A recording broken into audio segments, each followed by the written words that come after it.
Hi everybody and welcome to the Chandlerwood Church Sunday Sermon.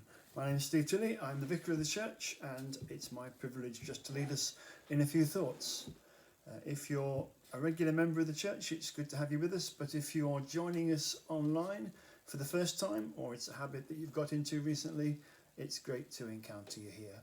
You'll find that if you want to look at previous sermons from the church over the lockdown period, they're on Trendlewood Church YouTube site and you can catch up with some of the sermons from myself and my colleagues there.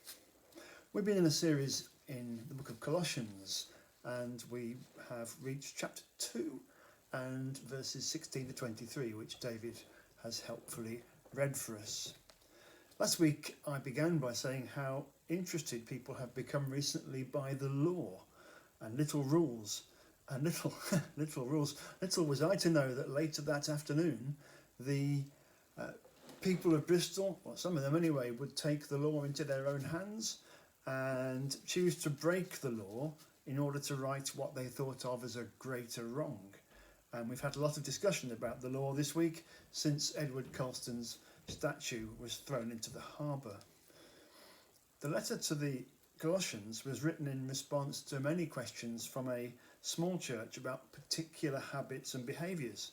And today's passage, as many passages in the New Testament do, begins with the word therefore.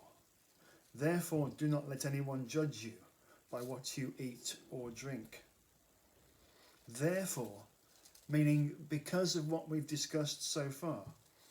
And what we've discussed so far is that Jesus has put an end to the legal necessity to keep various ceremonial laws, that the question, what about our diet, is now answered as irrelevant.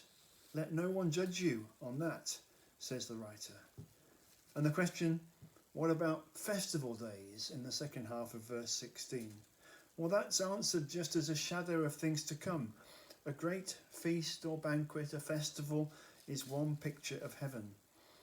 Just as last week's questions about the written law and circumcision and worldly wisdom were answered.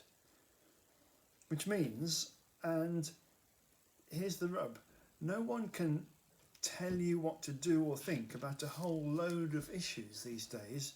You get advice, you listen, you can read a book of description about life 2,000 to 3,000 years ago and see if it has application for today. You can look at what Jesus, Paul and other New Testament authors said. All these things are helpful, but they won't very probably give you a clear answer, because elsewhere Paul has told us that we're to let God transform us by the renewing of our mind. Romans chapter 12 and verse 2. And then, he says, we'll be able to test and approve what God's will is, his good, pleasing and perfect will. Let God transform you by the renewing of your mind. So, in issues such as the ones that we've encountered this week, if you've been watching the news or reading Twitter feeds and Facebook posts, our attitude to statues of slave traders who also did some good things, our attitude to gender and whether it has a fluid nature or not, our attitude to social distancing and not meeting together.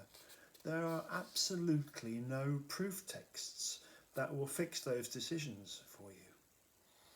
The Bible on those matters can be no more than an agreed starting point, not the last word.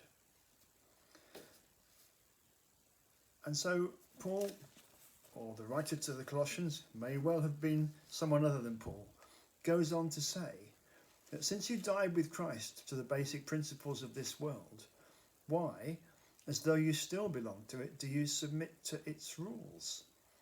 Such regulations have an appearance of wisdom, but they lack any value in restraining sensual indulgence. The wisdom of the ceremonial law is seen in Jesus to be hollow, although it is interesting to discuss handling and touching in today's current environment. So some tentative conclusions, or maybe even things that you might want to talk about. Be very careful not to elevate a habit to the principle of a law.